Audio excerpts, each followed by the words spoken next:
Aloha, everyone. These are your quick picks for UFC 329 International Fight Week. McGregor versus Holloway. We are finally back. But if you do not know, I utilize a checklist breaking down every single fight on the card and then give you 3 reasons why that fighter is going to win, the method and how they are going to do so, and my confidence level in that prediction. Let's get straight to it. First fight of the night, Alessandro Costa versus Cody Durden. I got Alessandro Costa here, man. I have him by late round 1 KO, and I am at 85% confidence level on this. Cody Durden's a scrappy, durable vet, gives guys some problems, but his game is built on pressuring and forcing people into where he wants to go on the ground. I don't see it happening with Costa. He's a black belt in jiu-jitsu. He's explosive. He's very strong for the division. And I believe he's also very young as well. This is a younger man's game, and at this flyweight division, and he's a perfect matchup for Cody Durden. I think there's going to be a scramble. Costa gets out of it and then just clips Cody Durden. That's going to be it. Late round 1 KO. Like I said, 85% probability. We move on. Ryan Gandra versus Zach Reese. I got Gandra as the first lock of my card. When I put locks on the card, I mean, don't even think about it. This fight is apparently close to near evens, which I find crazy. Zachary Reese leaves his chin in the air. He's so vulnerable on the feet. At the very least, Gandra is a little bit more technical than that and is going to be able to find the chin of Zach Reese. He has great power. He's going to take the center of the cage immediately, and he's going to push Reese up against the cage, and I think it's just going to be a flatline KO from there. I'm 90% confident in it. Late round 1, it's going to happen. And yeah, way too vulnerable on the feet is Zachary Reese. I don't see him getting this done. We move on. My next lock on the card, Farid Basharat versus John Garza. John Garza, coming in on short notice, was preparing for a fight in the Fury promotion. Great promotion. I think it was for a belt as well. So he's coming in on short notice against the undefeated Farid Basharat. Too much, too soon for John Garza. John Garza's not bad. He's good. But he ain't on this level yet. Farid's undefeated for a reason. He's technical everywhere, on the feet, on the ground. And I think it's a hell of a contest for your first UFC fight. You know, if he pulls it off, he's going to need a miracle, I think. So Farid's going to get this one done. I have it as a unanimous decision. I think Garza's going to be a dog and really, you know, fight his way through this fight. But Farid's going to be a couple steps ahead of him everywhere.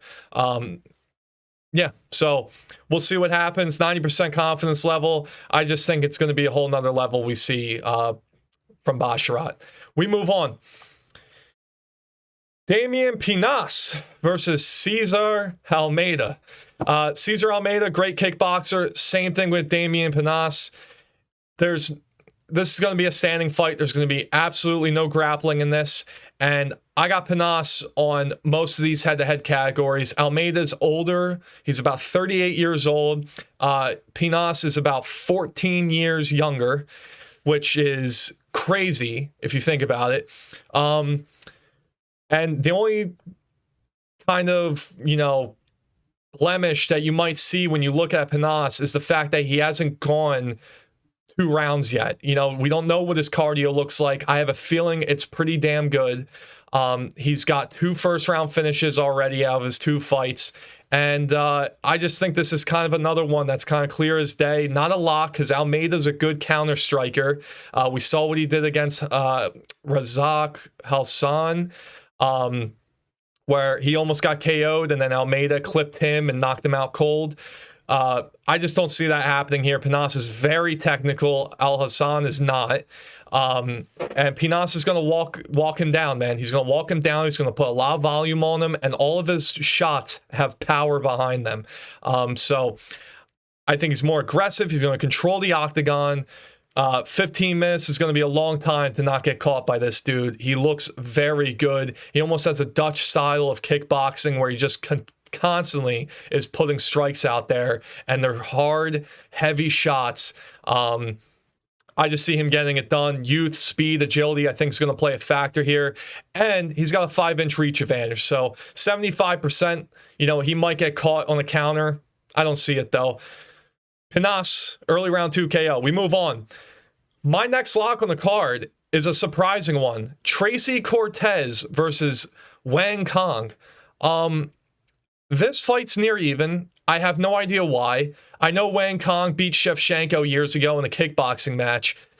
But other than that, man, she got choked out by Gabriel Fernandez, who's not all that bad. Other than that, she has not beat anybody. I think she beat Bruna Brazil, Ariana De Silva, and Eduardo Mora. None of them are great. None of them are good. The level of competition just simply isn't there. Tracy Cortez loses to Nama Yunus and somebody else. Who was it? Aaron Blanchfield. They're two very high-level competitors in this division, in this flyweight division. I don't like Tracy Cortez. In fact, I despise her. She's very annoying. I'll never forget when Aline Perez apparently called her in an elevator after talking crap, and then Cortez went into a hotel room in Vegas and was complaining, walking to the window and back to the camera, but very dramatic.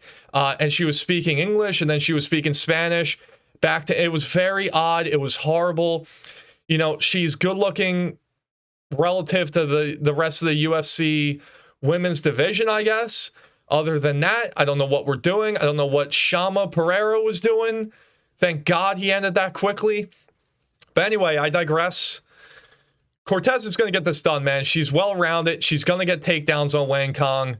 And, I think this is a lock, man. I don't know why Wang Kong's a near even on this fight. I do have this at 60% only because women's fights are so hard to predict. I think I have a good read on this one, though. As much as I would love to see Cortez get another eyebrow knocked off of her, another fake eyebrow, launched into the crowd, I don't see it happening. But if she loses, I'll be happy. Anyway, we move on. Kai Kamaka versus Luke Riley. Another lock on the card I have. Luke Riley, TKO late round 3. Too fast, too skilled, too young. Against Kai Kamaka here. He's going to put more volume out. He's going to be way more ahead of Kamaka here. He's going to outpace him. His striking is way faster, and I mean by levels faster. He dealt with the aggressive boxing of Aswell Jr. very well. Aswell Jr. comes forward with a nasty pace and is always tries to box people's heads off. And Luke Riley did pretty decent against him. Kai Kamaka is not going to show him that same challenge. Kai Kamaka is kind of, more durable, a little bit more of a not really a crafty vet, but he's a vet. He's durable. And I just see Luke Riley eventually breaking him down. And like I said, late round 3. Paddy's on the card too. Paddy Pimblett is on Luke Riley's team. So I think there's a little bit more of a, camaraderie feel. A little bit of that team effort going into this card as, Paddy Pimblett fighting on the co-main. But yeah, Luke Riley, the only thing with him is he does drop his hands a bit when he comes out of a combination. It comes out of the pocket as well, but I don't see Kamaka capitalizing on it. And if Kamaka tries to go to the grappling, Riley's pretty good again, though. So Luke Riley, 95%, breaks Kamaka late round 3. We move on. Another lock on the card. It's crazy because this card has what I think about 6 or 7 locks on it. And then there's other fights that are just so close to call. And we'll get to those in a little bit. But with this fight, I'm simply going off the fact that Cody Garbrandt is done. Okay? That fight that I had to just watch, as we all had to just watch, against Long Zhao was so bad. And I don't know if it was just me, but by the end of the first round, I was just hoping we could fast forward. I was just hoping we could move past it. It doesn't help that Cody Garbrandt has these very odd tattoos. Just put it there. But, no love. I'm showing him no love, unfortunately. Adrian Yanez is not that great of a fighter either. I actually had higher hopes for him when he was coming up. But then he lost to Jonathan Martinez. He lost to Rob Font, and he also lost to Daniel Marcos, which is not a great look. Marcos, that is. The other two aren't that bad to lose to. Martinez is a good bantamweight, heavy striker. Yanez got caught. But Daniel Marcos is a little bit of a question mark there. Rob Font, we all know Rob Font, great veteran in the bantamweight division. But yeah, Adrian Yanez, I think, is just a step ahead here. I think he's going to be a step above Cody Garbrandt because Garbrandt is now just that shit. So I have a 95% confidence level that Garbrandt's going to hit the canvas face first. That's a shame. I know there's people who love Cody Garbrandt. I just put him as an honorable mention in some of the best American fighters that there ever was. But it's going to be a shame when this dude hits the canvas. That's all I got to say. Oh, also, Adrian Yanez has a 5-inch reach advantage. It's going to be a scrap. They're going to be on the feet. Cody's going to be done. We move on. Another lock, and I don't even think this is surprising.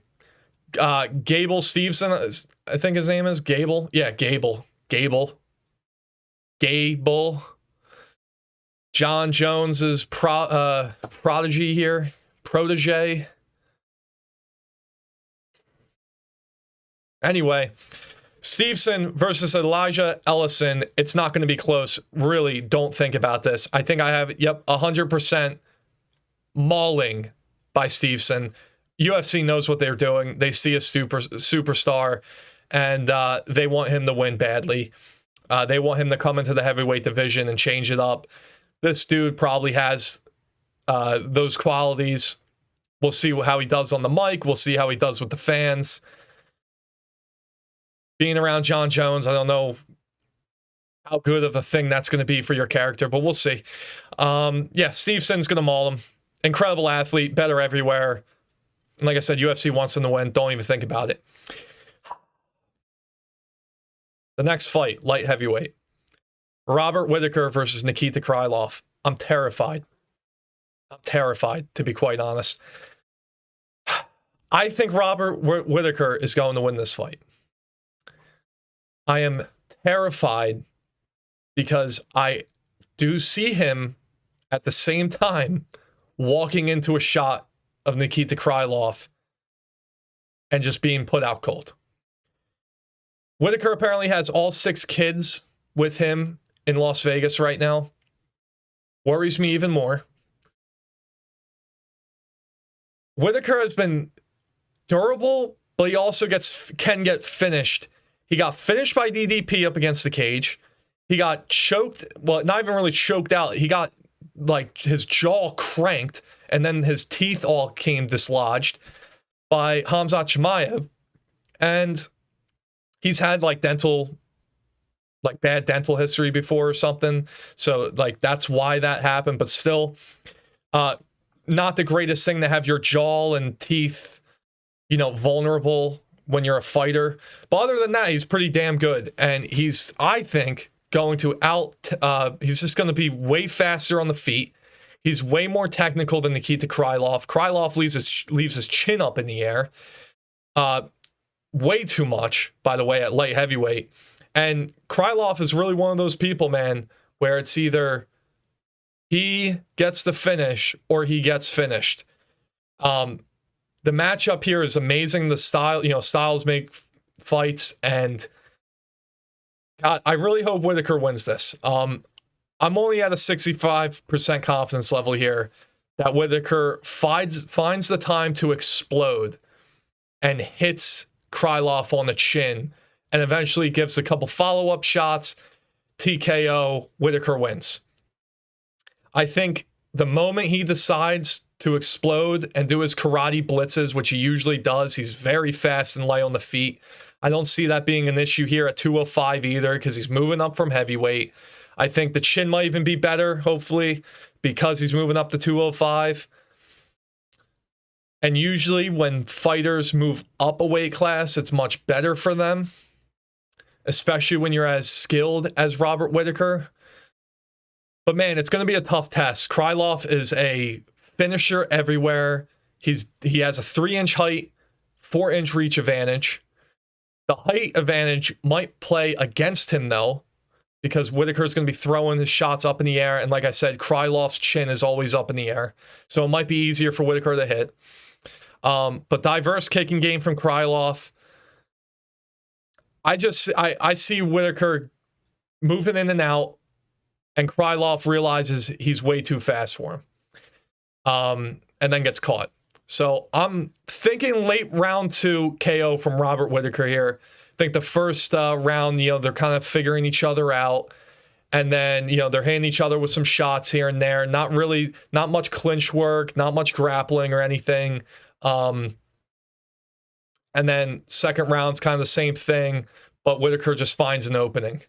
Starts reading Krylov a little bit more better in the early second round, and then just finds that timing to grab Nikita Krylov's chin. And so that's what I see. We'll see how Whittaker's power is. I mean, he's a built dude, so hopefully he's got a lot of power here at 205. Krylov obviously has it. We've seen it before. But yeah, Robert Whittaker, I'm hoping and I'm praying for you, buddy. I don't want to see him get laid out cold with 6 kids and his wife there, man. That would be awful. He's a legend of the game. And I want his career to keep continuing, especially at 205. It's kind of interesting to me. We'll see what he can do in that division if he wins. So, yeah. Way more technical, and he'll outpace Krylov. We'll see. Move on. Another lock on the card that I have, and it might be a little bit more surprising to people. I mean, no disrespect here to Bobby Green. I love Bobby Green. Puts on an amazing fight every time he goes out there. The biggest kryptonite I see here for Bobby Green is that when there are people who have a complete different level on him in one realm of fighting, striking, grappling, or finishing ability, he usually loses to those fighters. Terrance McKinney is lightning fast on the feet. He can grapple. He's aggressive when he grapples. Bobby Green's not that bad of a grappler either. He can defend himself. But I think Terrance McKinney is way too fast for Bobby Green. And Bobby Green has his hands down low, which I know is a signature style for him. He does so well making people miss, starts getting into their head. I don't see it happening, man. The way you beat that is with speed and precision, and that's what McKinney has. I think McKinney gets this done in round 1. I'm about 90% confident in it, and I don't know when in round 1, but it's going to happen in round 1. Bobby Green has lost to Mauricio Hoofi, Paddy Pimblett, Jalen Turner, and Islam, all in round 1. They're all great fighters. I'm not comparing McKinney to any of them. But McKinney is his own breed when it comes to finishing ability in the first round. He is lightning fast, like I was saying. And I mean, look, you can get rid of Islam, right? But those other 3, they're great. Turner's, pretty good striker for where he was. He's a tall, lanky guy and was getting a lot of finishes. I just see McKinney putting Bobby Green out cold. And it's going to be a shame because Bobby Green has been on a run recently. However, he has fought, like his last fight was Jeremy Stephens. The last time I saw Jeremy Stephens was in BKFC. So, yeah, come on, man. Terrance McKinney's going to get this done. Lock of the card. And no disrespect to Green, but when that chin's out, hands are low, McKinney's capitalizing. We move on. Brandon Royval versus Lone'er Kavanagh. Another tough fight to call. Breaking it down, I felt like I got a better read on it, though. I think Lone'er Kavanagh is going to win. I think he's the more aggressive kickboxer, way more explosive, way more powerful. But the thing that I really found out here was that Brandon Royval has a kryptonite against shorter, explosive fighters, which Kavanagh is. Kavanagh put a beating on Moreno on short notice in Mexico City at altitude. Great performance. Nobody expected that. And now he's facing Brandon Royval, who, in my opinion, is going to be an even better style matchup for him. The only thing he might have an issue with is that Royval can come out of southpaw stance and maybe stop some of the leg kicks coming from Lone'er Kavanagh. But dude, Royval bounces on the outside. He's light on his feet, but his chin is up in the air and his hands are low. Kavanagh is very young. He's 6 years younger than him. And the explosiveness that Kavanagh has up against the cage, just like Manel Cap did. Blueprint for Lone'er Kavanagh to do in this fight. What Manel Cap did was perfect. He cut Royval off, hit him with a shot, and then that was it. I think Royval also did kind of injure his toe in that. I don't think it matters, man. When people are built around explosiveness and precision and timing like that at flyweight, and they're at this level now, it's going to happen. I don't think Royval is going to have enough luck to get around the cage for 15 minutes piecing up Kavanagh. I just don't see it. I think the way Royval could possibly win this fight is by closing the gap, being aggressive, pushing Kavanagh up against the cage maybe trying to get him into grappling exchanges because he might be a little bit faster on the ground. But I think Kavanagh is going to be able to defend well, and if it's on the feet and they're at range, it's done. 75% confidence level in this. Like I said, Royval has a kryptonite to these explosive fighters. Kavanagh is going to be more composed. That's the thing about Lone'er. He's very composed. So if Royval does try to make this chaotic, which he sometimes does, Royval gets wild at times. I think Kavanagh is going to be able to be composed, be calm, and settle in throughout this whole fight. And that chin is going to be there. Early round 2 KO from Lone'er Kavanagh. We move on. I hate picking this fight. Bantamweight. This is the only fight I'm going against the checklist on. Cory Sandhagen versus Mario Bautista. I've been debating this fight for days. I've been going back and forth. I love Cory Sandhagen. I always seem to like these fighters who do very well but can't get a title. Arnold Allen being another one. Sandhagen being probably the best example for that. And for some reason, I don't see him getting it done against Mario Bautista. I do think when it comes to the frame advantage, the speed advantage, and the volume, Cory Sandhagen wins all of them, head to head. Bautista's explosive, he's aggressive, his timing has gotten way better. He has evolved since their first fight. It was way back when, in 2019. And Sandhagen has gained a lot more experience, has continued to do his thing. He switches stances with the best of them. He's effortless when he does it in striking. And he's pretty good at defending himself when he comes to grappling. But watching his fights as well, he does give up the back a lot. And it's like a choice that he makes, that he gives up the back, because he's so confident that he's getting out. I don't see him getting choked out by Bautista, but I do see a world where Bautista all of a sudden is way stronger than Cory Sandhagen and is controlling him more. The way I see this fight going is either it's going to be a split decision for either of them. It's either Cory wins by split or Mario wins by split. And it's going to be, what do the judges favor more? Because in this fight, I think there's going to be a lot of scrambling. Like I said, Mario might control him for like half of a round, maybe even a full round over the course of the fight. No, I'm sorry. Like probably over like a half of a round over the course of the fight. About 2.5 to 3 minutes of control time from Mario. And winning most of the scrambles, but Cory's never in like real danger. On the feet, I think what's going to happen is Mario's going to push Cory up against the cage at one point. Not because he did it to Aldo, just because I think he can do that. And you're going to want to do that against Cory Sandhagen, who moves around, like I said, on the outside of the cage well. And when you're up against the clinch and when you're up against the cage, I think Cory Sandhagen might catch Mario with like an elbow. He's lanky. He's good with the knees. He's good with the elbows. I see Sandhagen cutting Mario open but Mario's going to get a knockdown or two when he's on the feet with Sandhagen. His timing has looked that good to me. And I think the knockdowns are going to be valued more than the cut. Obviously, if the cut's that bad, maybe you give it to Sandhagen. But I'm so 50-50 on this. I put 60% confidence level that Mario's going to get this done because I truly believe he's going to get Sandhagen knocked down once or twice. I think he's just going to catch Sandhagen while Sandhagen might be coming in, and that's going to win him this fight. Like I said, though, I think Sandhagen's going to cut him open. Watch, it'll probably be the other way around. But either way, I think it's going to come down to what do the judges value more.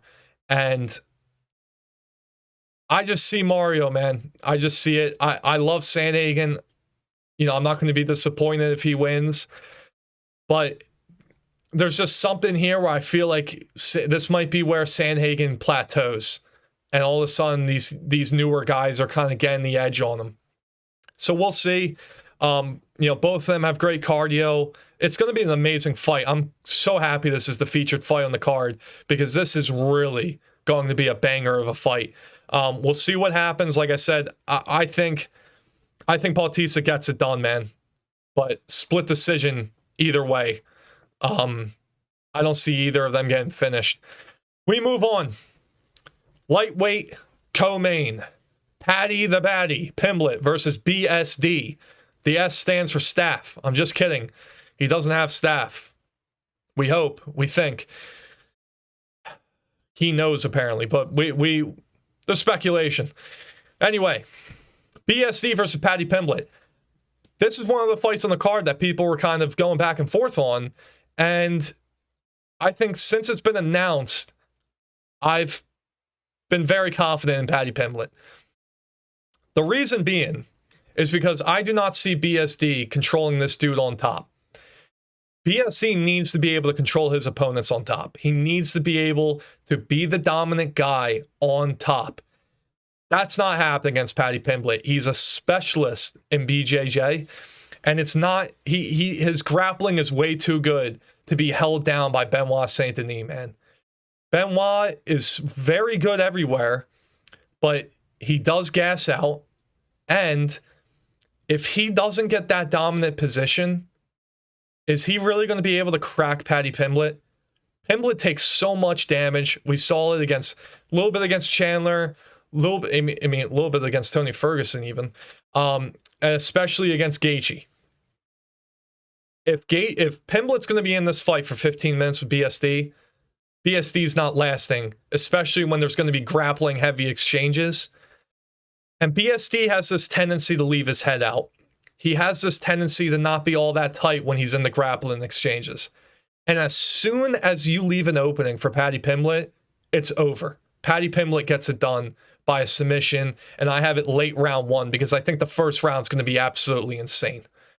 I think this is going to be a great build-up to the main event. The first, we're going to have a potential fight of the night as a featured fight between Bautista and Sandhagen. And then the first round, these two are going to come out, and it's going to be just who wants to win more. But I think BSD is going to have too many openings, and Paddy's going to find it. And I feel like I see a guillotine, honestly, which is crazy to think, but maybe even a rear naked choke. I don't know. Paddy's got a lot in his arsenal when it comes to the submissions, and I just don't see it, man. BSD, he goes on these runs, and then I think he meets competition that evens out with him pretty well, and he just can't get over that hump. So I think he's going to be like top 10, maybe even top 5 in the lightweight division for a while. But there's just going to be these guys who match up a little bit better than him, and he's just not going to be as tight as they are, as technical as they are. Paddy Pimblett, I got 75% because BSD does shoot sloppy takedowns. Paddy finds a sub, and he's just way faster on the ground. So we'll see what happens. Great co-main event. And but yeah, I think Paddy gets it done. And it will be 2-0 for his gym between him and Luke Riley. We move on. I've already broke this fight down on the channel. on my last video. And if you can't tell already, I am picking Max Blessed Holloway. I am so sick of the disrespect that Max Holloway gets. I saw a post the other day talking about how he went on a win streak. I forget exactly what it was. It was like 13-0 or something. And then after that got broke, he went 7-6. 3 of them were against Volkanovski. Then it was Topuria. Then I don't even know the other ones. I forget, but they were all great people to lose to. Like, greatest of the greats to lose to. And it just annoyed me, man. Because Max Holloway deserves all the respect in the world. And I broke this down in the last video. Conor, I know who Conor is. I know how he acts. He's coming in here talking about how he's leaving his ego at the door. He's going to show levels to Max Holloway. I don't hear anything good being said about Max Holloway from Conor. Max Holloway, on the other hand, is talking about how this is going to be the best Conor we see. I'm preparing for the best fighter that Conor has ever been. I'm preparing for everything, takedowns, knockdowns, everything. Max Holloway's taking this seriously. I think he does amazing in rematches, and I think he very much wants this win. And he wants to show people who the hell he is, because you better put some respect on his name when he flatlines Conor late round 3. I just see it. You just have those feelings sometimes, man. And when this fight first got announced, I thought, Conor has a chance. Conor might have a chance of catching them.